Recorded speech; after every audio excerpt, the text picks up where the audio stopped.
Hey, Jenna. Hey Dominic, So, Jenna, do you want to tell our audience what we have going on the show this week? you mean what are we doing this week? Well, this week, okay, so this is one of the my personal pet peeves, and that is the issue of salary. A lot of people really think that all broadcast journalists have these huge salaries, or at least really big ones. And I think that's Hmm. because you have these big marquee names that make these multi-million-dollar salaries. And so then again, like, well, if this person's making that much, then it would make sense that the rest of you, right? Girl, no. Let me tell you about being broke on TV. It is awkward, it is weird, and it is real. It is so real. And then, speaking of being broke on TV, we're going to talk to a TikToker who used to be a broadcast journalist and was just like, yeah, this ain't the vibe. I can actually do better work on a different platform. And his name's Ford Sanders. Let's get the show started. All right. Hi, I'm Jenna, And I'm Dom, and we're both award-winning journalists. who've recently been laid off. Our industry is experiencing a seismic shift, and it's shed a lot of really good journalists. So where does that leave us? Well, we're definitely laid off. And we're looking for new jobs, looking for what's left of the industry, and what to do next. And we're looking at all of it. So if you're a fellow laid off journalist, a working journalist, or someone who admires the craft, we're looking to build community. Develop new skills, and try to figure out what just happened. Welcome to Laid Off and Looking.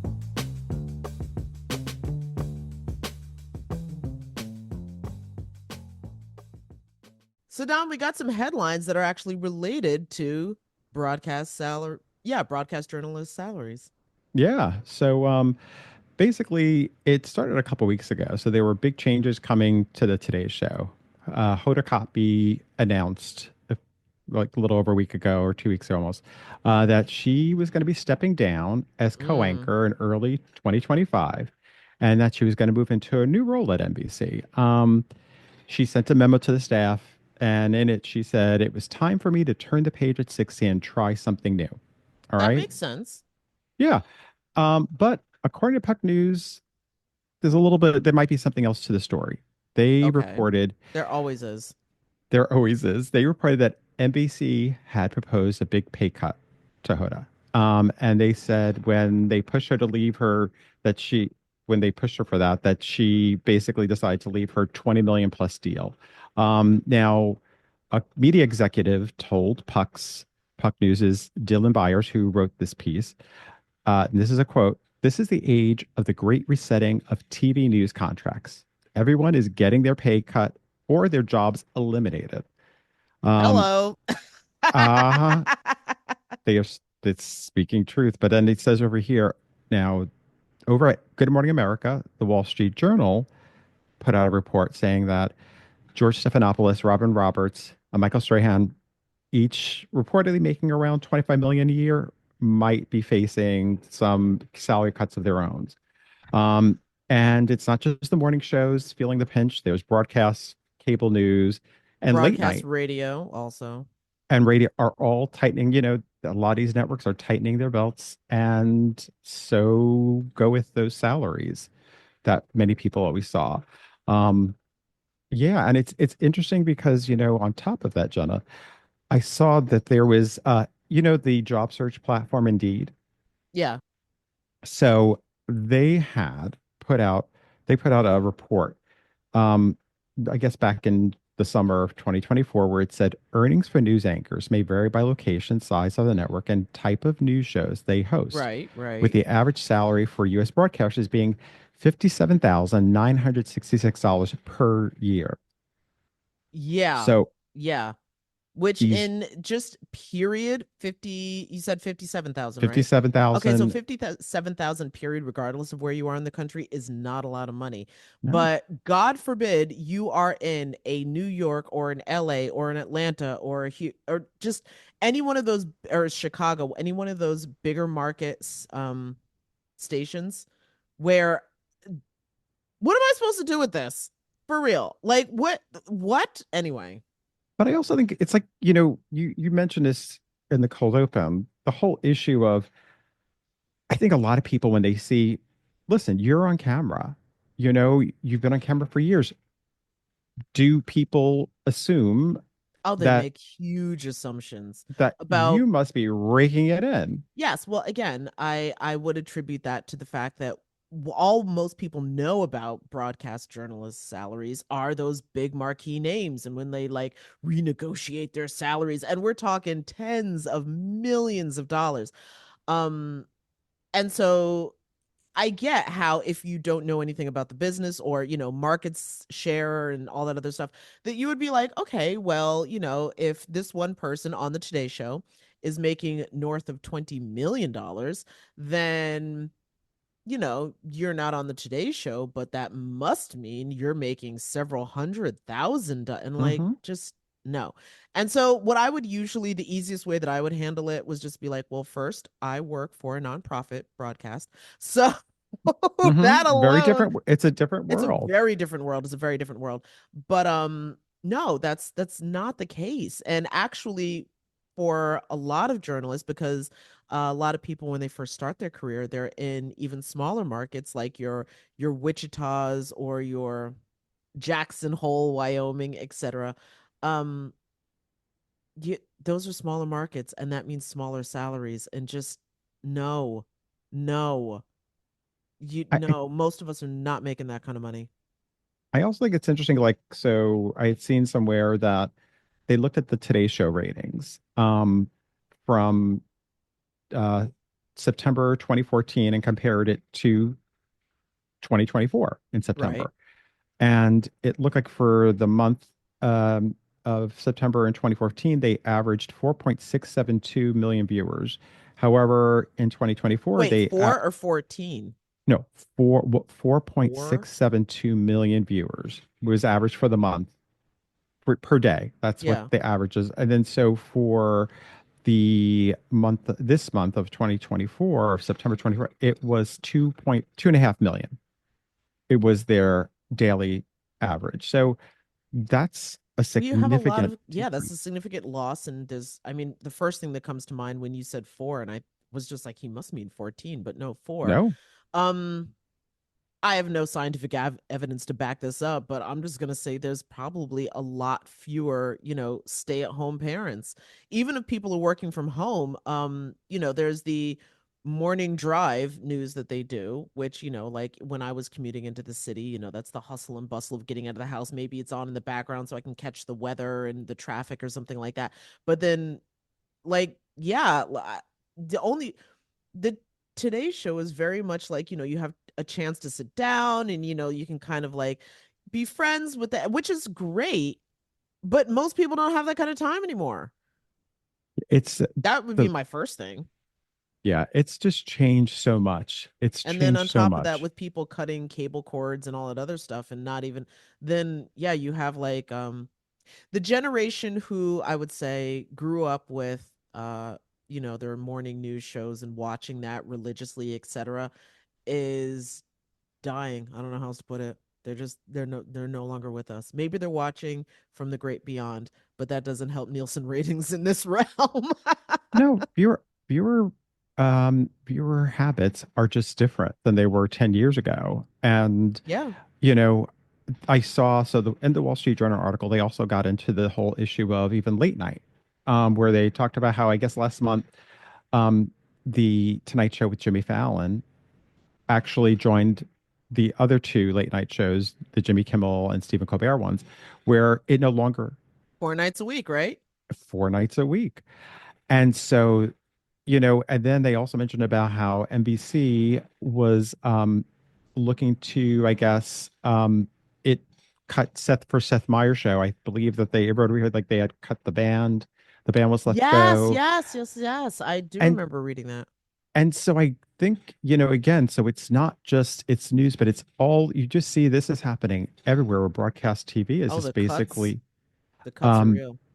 it's real. The cuts are real. So even these shows that we seem to think are institutions, anchors who we see as institutions to big names Well, are yeah. just not the same. I was gonna say, first of all, I think we're just collectively going through a period in history where what once were institutions are just no longer anymore.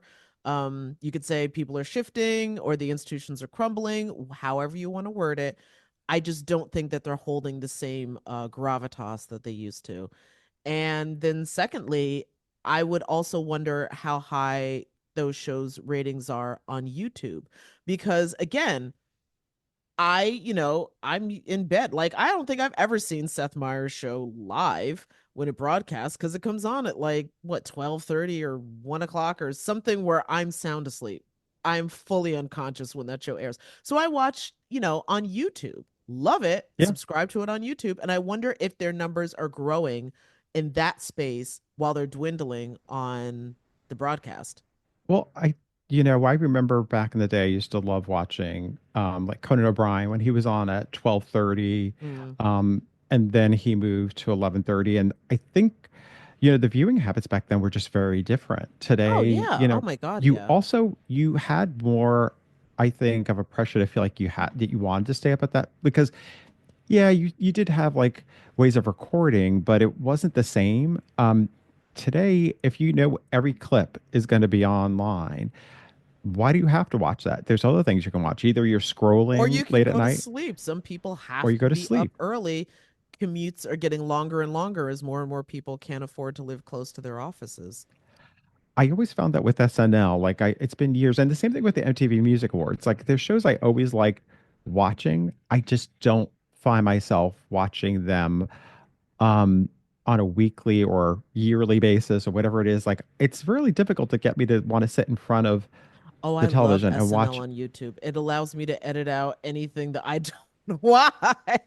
Yeah, no, I mean, I just look for whatever seems to be trending and then I'll watch that. If it's sometimes click one other clip and I was like, oh, that's actually kind of, I'll watch that. Or if it's Sometimes I something I don't will like, check out some of the sketches. Yeah, if like they're trending, but for the most part, it's cold open and weekend update, and then I've got other things to do with my life.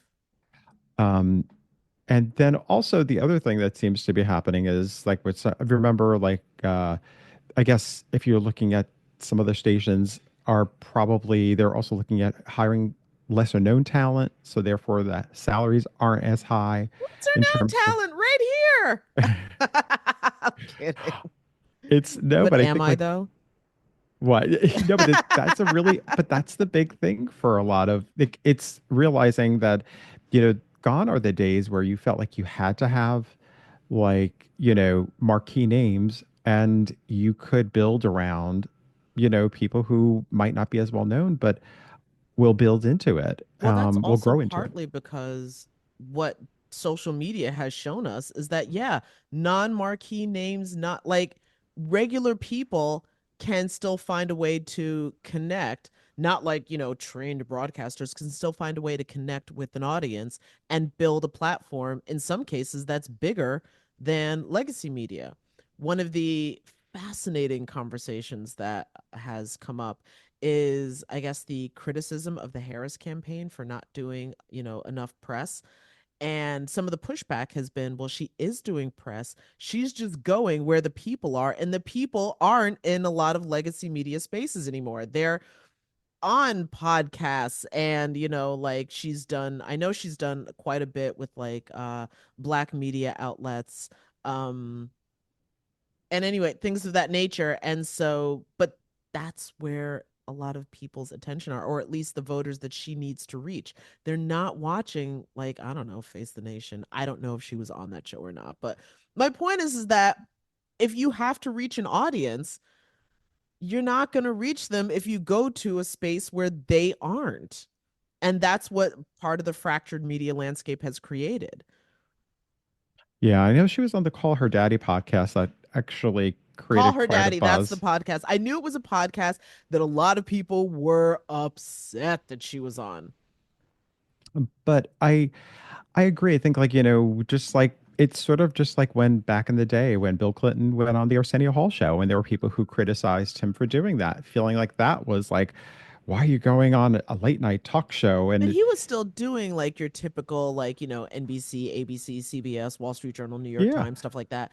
Um, and he still caught flack for that though, yeah. No, he because still people got felt like flack he for looked that, but I think, unprofessional. yeah, I think, yes, people did think that. But I also think that it's not in the same way now because No. it's become very clear people are fighting for their survival.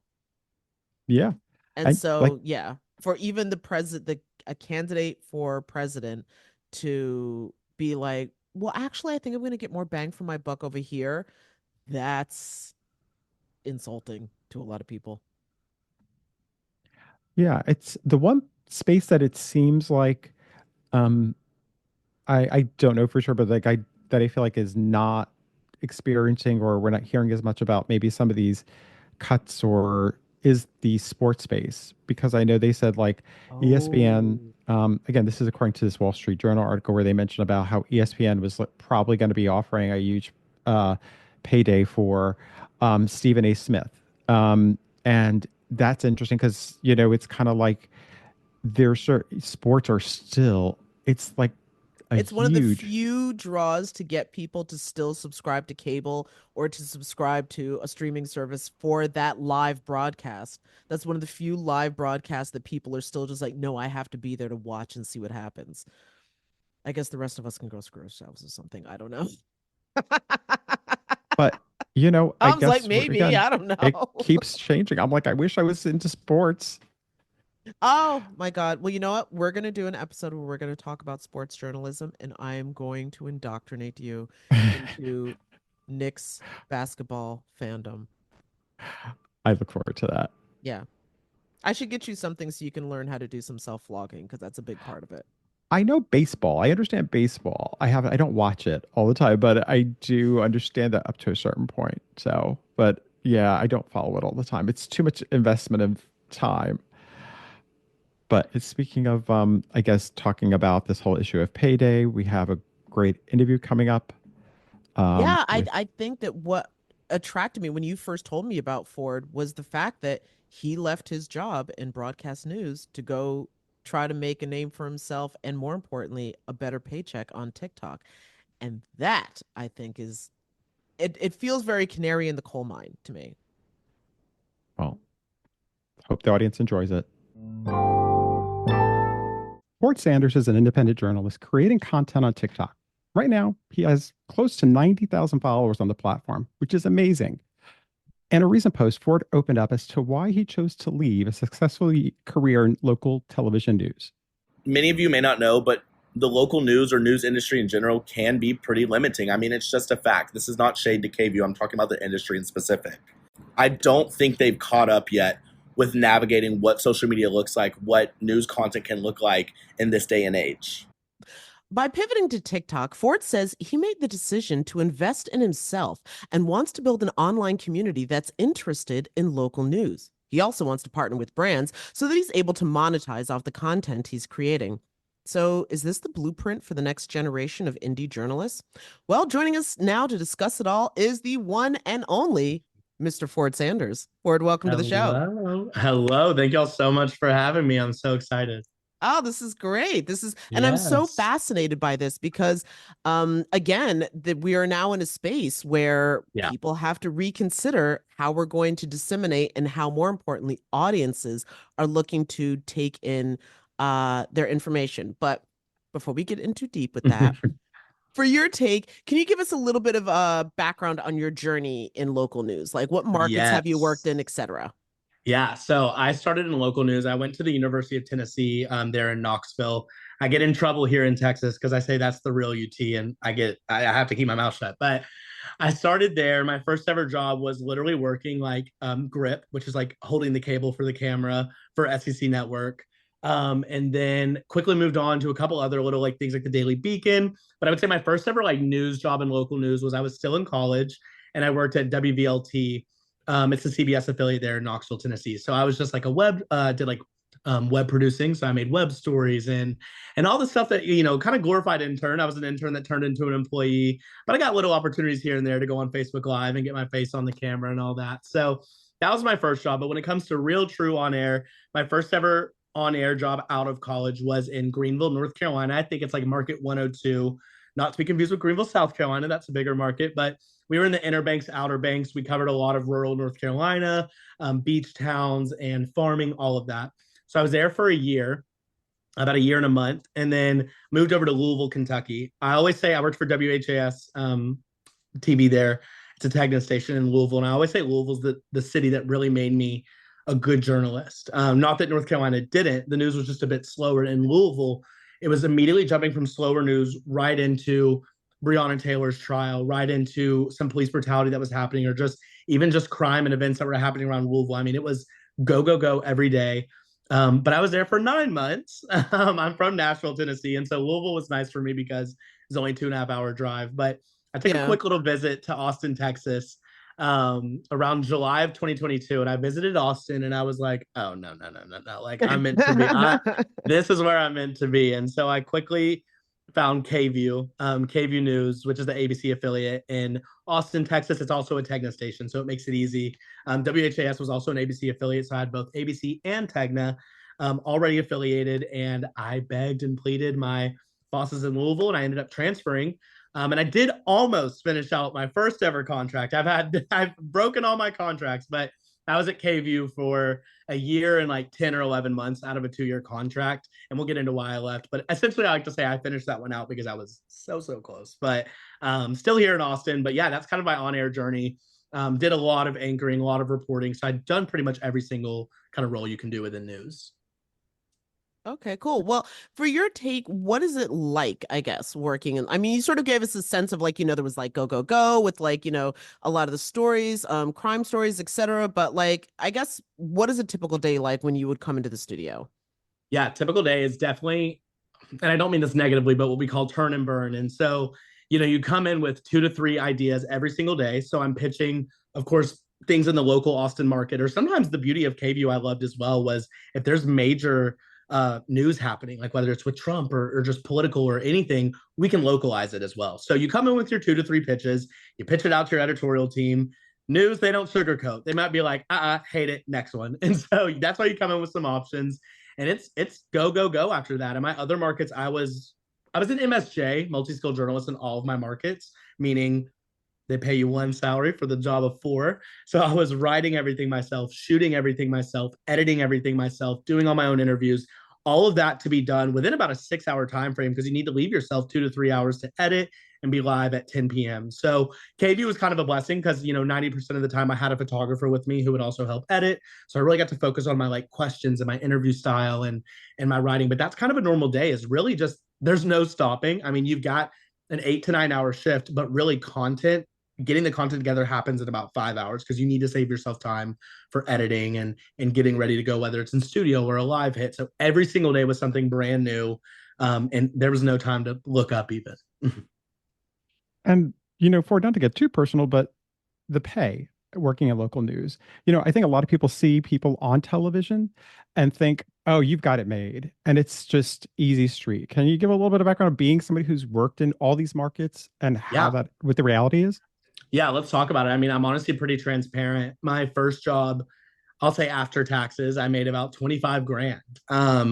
You know, it's hard. And I always compare it to like, and some people say this negatively, and it's not a negative thing. I compare it to like a manager or shift leader at like a Chick-fil-A, which is also an extremely valid and respectable job. But I compared the two, right? They were actually making more than me, who had to kind of go through the 4 years of college and really busted out and going into a smaller market to live there. When I could have possibly done like maybe a retail job or something like that and made more money, which is what I used to do in the past, And so really, really, really hard to live off of that. Ultimately, every market I moved, it was only a $10,000 to $12,000 raise, which is a great raise. But every market you move comes with $15,000 more in expenses because it's a more expensive city. So I just felt like I never caught up truly. I think I ended making about $60K a year. Now, granted, I had to work hard with dog walking. I've got a pug and a Frenchie over here that I walk to this day. No matter what, I'll be rich and I'll still have my little side jobs. But yeah, the pay is definitely not what people think it is. I think long gone are the days, and we've kind of chatted about this, of those $11 million contracts that you see on air. And that's a thing of the past. It's such a thing of the past. And I think people need to realize local news, we're doing all these jobs. For example, in North Carolina, I'm doing 3 to 4 jobs, but getting paid like half the salary or a third of the salary of what my friends made working at in their accounting jobs or whatever coming out of college. So It's really hard to just And you're live. and you're also Credit limited. cards. And aren't you also limited in terms of what you could do outside of your job? Because I know where we worked, and it was sort of like you didn't have time to go. You couldn't take another job, let's say, in another Yeah. like, oh, let me have a side hustle here doing this, because either you have to be careful about what it, how does it tie into your work, or if they find out, they don't like you knowing Yeah. that you're doing that. So it kind of really limits your options. So you kind of make this money, and yeah, Here's another good example. Service industry. Many of my friends are in it. I used to be in it. It's such a respectable job. But that's a good example I want to bring up is like in a North Carolina, even you can't go be a bartender or something like that because you're on television. Not that they look any type of way. They just don't want you out there in the service industry because it shows probably the lack of pay you're getting in your job that's literally a television job. So you really are limited as to what you can do. You can't really go pick up a retail job. So the best I could do was to walk dogs. I mean, that's something I can do on my own time, make my own money. Yeah, and we'll get into this, but if you build a following, you cannot touch deals there, and so you're really limited into what you can do. It's also hard even for a lot of journalists in their contracts. I'll say on-air journalists, for example, that have like these 2 or 3 year contracts. It's hard to even do freelance work for any like publications. Like we have writing capability. Like I'd love to do a $500 article or $1,000 here for these other publications, but you can't be cross-published a lot of the times because they own your name and likeness. So very limiting. It's kind of like you're stuck with the one salary and you got to stay in your lane. Yeah, well, so with all of that in mind, then I guess comes the question because traditionally, you stay and you get in your grind and you either, hopefully you get a raise or promotion, or more likely, you move to a bigger market, bigger market, etc. What made you say, you know what, I'm gonna strike out on my own. I'm gonna do my own thing. Yeah, that was actually the craziest decision I made. I still think it's a crazy decision to this day. I mean, it's been 1 month, I think exactly. Yeah, about a month, about 4 weeks, 4.5 weeks since I left KVU. Um, it was a hard one. KVU was still like the best station I've ever worked at. I like loved my time at KVU, honestly. Such respect for everyone there, but it came down to an industry issue. And I do think stations have responsibility to go against the grain of the industry. And so that's where I do put some blame on stations still. But the industry issue of just, I had really a year ago, I'll keep it quick, but a year ago I'd kind of started doing my news TikToks on or literally on TikTok. So I started doing my news stories that I was doing every day. I'm, like we're busting our ass every day, like I said, to get that story out there. Mm-hmm. And we go on TikTok. I'm like, why not break this down for a minute and a half on TikTok? And it just took off. Like it was a slow build. It's still a slow build. I'm working to get to 100K. Hopefully that happens soon. But that really started to build up. And once you hit 20K, 30K, 40K, well, here I am getting offers for, hey, will you post about my company for $1,000 for 20 seconds? Or hey, now that you're at 90K to 100K, here's $4,000 for one video, and that's really hard to turn down when you're making $4,000 and an entire month's worth of work of that turn and burn every single day when you could make that in 20 seconds. Granted, there's more that goes into it in 20 seconds, but just Well, for no, but I think like comparison. especially for anyone who's worked in the Yeah. business, who's been a journalist and Yeah. adhered to certain ethics, etc. I guess for yourself personally, because again, we're not. This is for Ford. Yeah. How do you find the ethical line for yourself? Yeah. And so that's what the first point was, the ethics of it all, of like, do I stay in my job and just kind of ask for forgiveness later, aka probably get fired, or do I make this decision? And I made the decision. My management was very clear with me that if you want to accept these deals, it can't be done here. And I understand that to a degree. I wish the industry would catch up though. I think you're getting to a point where us Gen Zers or whatever, we're all on social media, not just Gen Z. Everybody's at this point on social media of some form. And not only that, we're actively partaking in it. We're building a following. And that's the way marketing's going these days. And so I think for me, it's an interesting fact. So the first bit of ethics was I left my job. I just decided independent journalism was where I was going to go, and I was going to start accepting these deals. Now, we've kind of chatted, like, one of the things about me is that uh, well, here's a really funny example. There's a show called The Secret Lives of Mormon Wives on Hulu, and I just saw this dilemma about one of the Mormon wives, like, got an offer for like an adult toy, we'll say, and she was debating if she should take it. Now, there's things for me that, like, as an independent journalist, I still deal with sensitive information on my account. I probably will turn down some of those deals, things like that. No judgment. at all. Hope my friend takes it. I'll pass it on to someone else. But I think there's certain things like that that I still will kind of shy away from just for the moment. You don't want to get things too lost in the mix for a paycheck when it comes to really sensitive information still being done. But I just worked yesterday with Hopdoddy. It's a burger company and made some good money off posting just a 30-second reel, 50-second reel on Instagram. I'm working with I've got a massive package over here for a THC drink that I'm going to work with and make some money on. And so, there are things that I think are, maybe teetering the line, but are still appropriate to do. But somebody may look at you and say, doing deals in general is against ethics. So I think that's where we're at of like, it's really 50-50 right now. That's so interesting, though. Oh, Dom, what were you going to No, say? no, go Oh, ahead, well, I Jen. was going to say, just building on that, that makes me wonder, though, especially in commercial, most of my experience has been in public media, but in commercial media, um, you don't have any say into who the advertisers are. So, Yeah, I mean, that was kind of my thing is I got to a point where every news station I've ever worked at and every news station on this planet does advertising. They just do. They literally do. Some of them even have lifestyle shows where it's an hour of toting brands and commercial products. And so to me, I'm like, we're in 2024 going into 2025. Influencers are a very very legitimate way. Influencing is a legitimate way to make money and to be a marketer, And so there's a way to meld the two together. And that is where I still kind of teeter the line of what deals I will and won't accept. But, I think that's where we're at. Is like if a station can do the same exact thing and tap into that money, why wouldn't I do that for myself? Especially while I'm young and have the opportunity to. But if it's sort of like that's the thing. It's about the control that people, that many of the companies have is the fact that they do want to control a lot. And and like you've said before too, and we've discussed like, it's one thing when you say I get trying to, maybe there are certain things that you want to stay away from or that but at the same point, I think there needs to be this discussion of people do, you work in jobs where you don't get paid what the work that you're doing for the most part.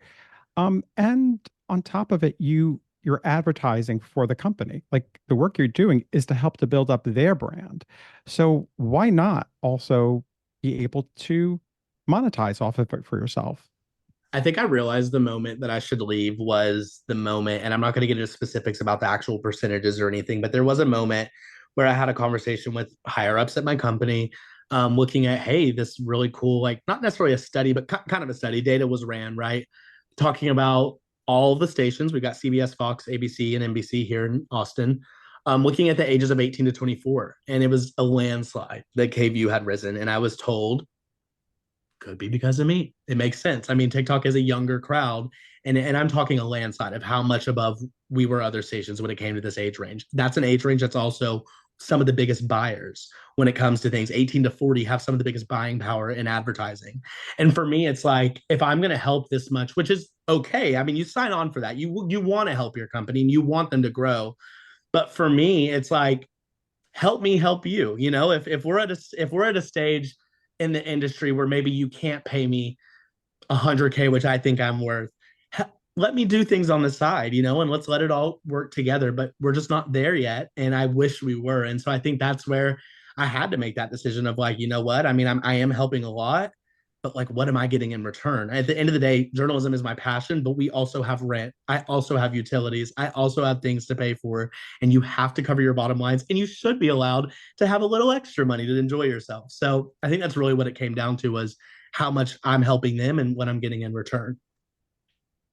And I also think, now your page on TikTok, you do cover local news stories from the Austin area. And you also cover your personal, like you're willing to share. And I think that's the thing when people go on things on platforms like TikTok, obviously it's people want to get to know who you are. So how do you kind of draw the lines of how much you're willing to share, how much of yourself do you put out there versus, you know what I mean? Especially when you're trying to, because you're integrating both brands on the same platform. I'm laughing because I overshare. Even yesterday, I overshared something. I overshared something that it's not a big deal, but I'm like, let's just take that off the internet, actually. So it's definitely a fine line. And I had a call from my mother being like, take it the hell down. And so there are times where, you get a little too comfortable when you build a community and you feel like they're 90,000, 100,000 of your best friends and they don't judge you. So you're like, I'll tell you whatever. But, you know, I made a point that 6 months ago, 7 months ago, my account was really 90% news content, 10% personal. And that 10% personal wasn't even personal because I was afraid of my company. And I was afraid to afraid in the sense of like, oh, I can't share too much. I don't want to get in trouble. But I made a really conscious effort 6 months ago to kind of push the limits. I was like, look, if you decide in 6 months to a year down the road that you want to take this full time, brands, yes, you might be getting millions of views when it comes to news videos, and that's great. But a brand can't really sell much off of you because your community wouldn't really know your personality. They just know you as a teleprompter, essentially reading the news. So I made it a really big deal to go from 90% news to 50% news and 50% personality. I cuss on my account. I do what I want on my account. I let them know who I am, but I also still have that level of couth and that level of decorum when it comes to presenting the news and sensitive information and knowing that, hey, I am a traditionally trained journalist. You're still going to get the facts from me, but you also might see me out at the club, maybe one night with my friends. And so I made a really conscious effort with that. And, you know, it was a hard battle for 3, 4, 5 months. I was getting 300,000 views on news or 50,000 views on news and 800 views or 500 views on personality. And I was like, well, we're screwed. I don't know if I can cuss. I'm like, we are screwed because brands are not going to want to work with me. But now we're at a point where personality videos are getting 10, 20, 30, 40 to 100,000 views. And, you know, it just was a really important switch. So I think it's always important to kind of make that switch. I think it's a good way to describe this is when you look at a morning show, a lot of them have more personality than we would on our evening shows at a news station. Still important topics to get discussed, but also time for lighter topics, and they can put their personalities in there. So I was like, why would I not put my personality on my own TikTok, literal own platform that I own? So yeah, made that decision to go 50-50 with it, and thank God it worked. It's still working. It might not work in a couple months, but we're not going to manifest that. So Well, I mean, just in comparison wise, I'm thinking that some of, at least for cable news, I have seen some, let's say, New Year's Eve celebrations where, wow, that's more of that anchor I ever thought I'd see, and, you know, et cetera. So I think that some other places are dabbling with that. You know, dabbling with engaging with personality as much as you are with the news and the facts. I'm also wondering, do you draw a line when it comes to anything that might be deemed political? Because that seems to be one of the biggest things about journalists is that, you know, whose side are you really on? yeah. I think it's so interesting because right now my manager and I even had a conversation about it is election season. These campaigns have a lot of money and influencers have the chance to make a lot of money from these campaigns to say who you support. But there's also a lot of money to be made just from normal vote.org and websites like that are bipartisan. And so, you know, I think it's an interesting thing right there of like when it comes to political stuff, I'm always going to keep my opinion out of it just because that is the traditionally trained journalist in me. You know, how I vote at the end of the day is me standing up for what I believe in and things like that. But when it comes to politics on my account, I'm not going to shy away from it. But I do try to make a really conscious effort, just as we would do on TV, to get a Democratic view, a moderate view, a Republican view. You know what I'm saying? And so for me, it's still that idea of pretty down the line when it comes to political content. It's hard on Instagram. I'm pretty sure political content there was like 6 months to a year ago where Meta put out a thing saying that they wouldn't push out political content anyways. And that's kind of a silencing of news and politics right there. So it is an interesting one, but when it comes to that, you know, that's one thing that I'm always pretty down the line on of you're going to get still some personality out of me, but I'm going to just give you every side that I've researched at least. You know, you bring up the aspect of the power of Meta, actually. And do you ever worry about what happens if TikTok or any of the other social media platforms, do you ever worry about, well, if any of them go away, what happens next? Like if you're relying so much on the platform that all of a sudden, what does that mean if something does happen to it? I worry every single day. And I think it's a good thing to do. I think you should never get comfortable. I have 100,000 people essentially. We're just going to act like I do on TikTok. And so, you know, that's great. And I've got almost 6,000 on Instagram. That's a big difference.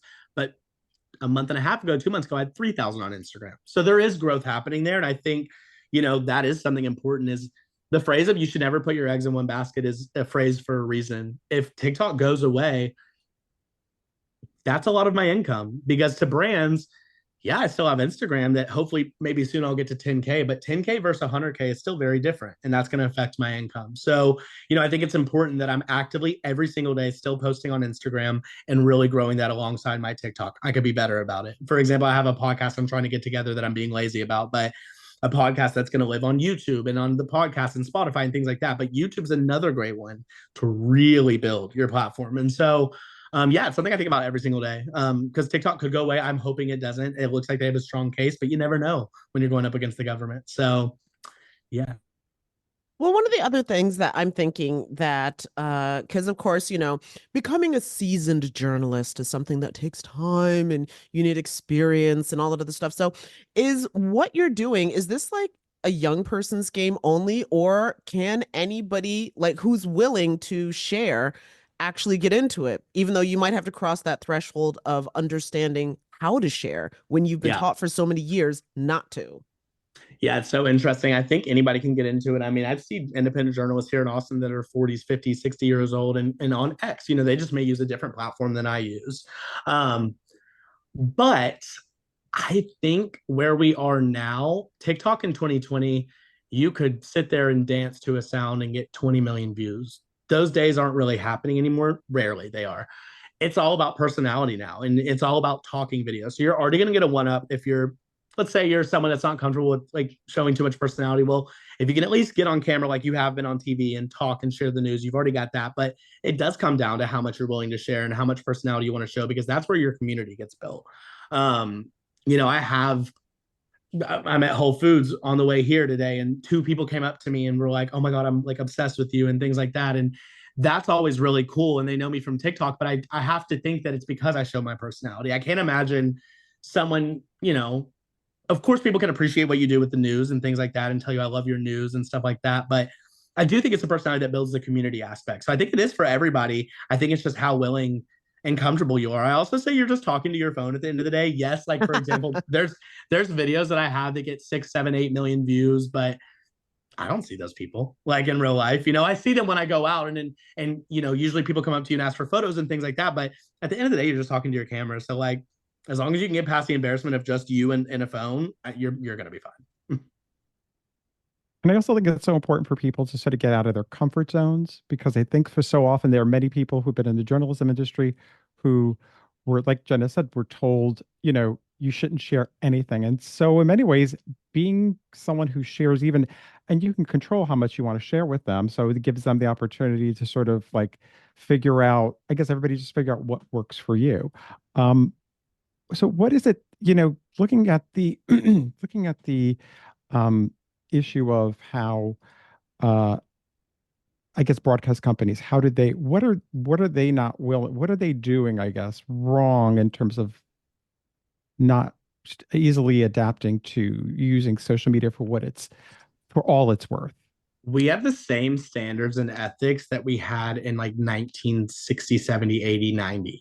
And social media in 2024, year after year, social media is like basically the advancement of like 20 years with how much society changes with it. So to me, it's just a silly thing to think that, these iconic journalists like Walter and all of them, they're so iconic, and I want to emulate them. But guess what? We're not in that era anymore. You have to emulate it in a way that people are going to latch onto nowadays. And nowadays it is the wave of influencing and the wave of social media. Everything is through our phone. In 1980, it was not. It was you sit down for your 5 p.m. newscast, you sit down for your 6. But now you get to let people in on your life. And so I think that's the big thing, is just these standards that we still have in local news. And I can only speak from local, really. I mean, I've done network stuff like in collaboration from my own local stations, but from local aspect, it's these insane expectations and the fear of getting in trouble of oversharing, when in reality, that's what allowed me to leave my job, was my sharing ability. So it's at a point where I hope, that's why I keep saying the industry catches up, because I hope they would foster, that with their people and say, I mean, I think it's fair to say don't overshare within reason. I still have problems with that myself, but I think you should want that to happen. I think you should want people to share and want to be like, I'm going to Kotb. That's where I feel like I'm talking to my best friends, So. No, that's very, very interesting, because now I'm wondering if, you know, I think the initial experience that I had with companies online was that it was just another way to advertise what was happening on the broadcast. And I'm getting the impression that no, this needs to exist as its own thing. It's not like, oh, I saw a post, I'll tune in at 7. No, it's a community in this space all on its own. One of the big things I remember is, well, I remember it happens to this day, but KXAN is like KVU's biggest competitor here in Austin. And when I first started going viral on TikTok, everybody thought I worked for KXAN because, we were neck and neck, but I do believe KXAN was like #1 still. And I don't know what the ratings look like right now, but I just watched over the year that KXAN, people being like, oh my God, Ford, I love you on KXAN, to them being like, Ford, I'm obsessed with you on KVU, or I love KVU.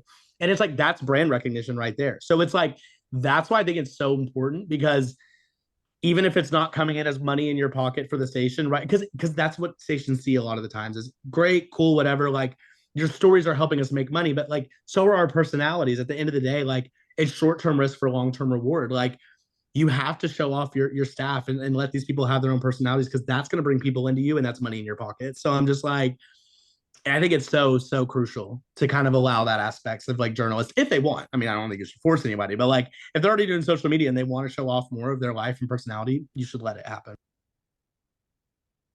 It's interesting because sometimes you see certain newscasts act too hard, like they're trying to be something they're not on social media, meaning like they'll do things on set and they do, and there's nothing wrong with wanting to show personality, but sometimes they can come off kind of cringy in the way of how they're trying to go overboard and connecting. I mean, I guess that's part of it too, right? Do you think there should be sort of wiggle room for them to evolve, but also like the newsroom to evolve, but also still maybe maintain some kind of standards or ethics within their own newscasts and what they're doing on like doing stuff on set, or right? Absolutely. I think one thing that like one of my news directors and bosses had told me is that, when it comes to the desk, like that's a sacred space in his opinion. And like, I agree with that, Mm-hmm. honestly. Like the desk is in a sense in the news world, that is a sacred spot. That's where some of the most heart-wrenching and biggest news is delivered, or some of the most lighthearted news is delivered. But that's where things go down. And so like, I see people on TikTok that do dances or do things like that. And I have zero judgment. Honestly, it's working for a lot of people. And I'm like, good for you. For Yeah. me, it just wasn't my thing and it wasn't really allowed at my station, but thankfully it wasn't my thing anyways. But what was my thing was going in the makeup room and doing a get ready with me and like doing my makeup and things like that and showing my personality. And so, there are other ways to go about it. I think it's everyone's own journey, but I think, yeah, once a station taps into that, I think it's like night and day. There's always going to be the hard thing about social media is that I think our stations can see hate comments and think like we're done, like that we're over. I'm like, social media is a long game. Hate comments can be some of the best thing for your account. Like it's engagement. It's people going over and over and over again. And you'll always be able to course correct and correct yourself if you were truly wrong or felt you were truly wrong. So I think that's another thing too, is that like when you get silly or do silly things, like stations can be like, okay, this is not being received well. But I'm like, it's just a whole different world, a whole different ball game. Social media is like, you can't go off that, because at the end of the day, it's like all press is good press sometimes within reason. Okay, well, one more question, because I know that you actually do have a journalistic project that you're working on. We do want to touch on that, but I just want to ask really quickly, going forward, do you see the traditional, like, evening newscast existing, at least in the way that it has been? Or is that something that might have to, or absolutely has to evolve into something else if it's going to continue to exist? I think it's an absolutely. But it's an absolutely with two truths to it. Like I think there's always going to be a 10 p.m. newscast or a 5 p.m. or 6 p.m. And I think there should be, because I think there's so much to be said for options. If my phone's dead and I'm at somewhere and the TV's on, perfect. I didn't miss it. But if I'm not near my TV, it's got to be somewhere else too.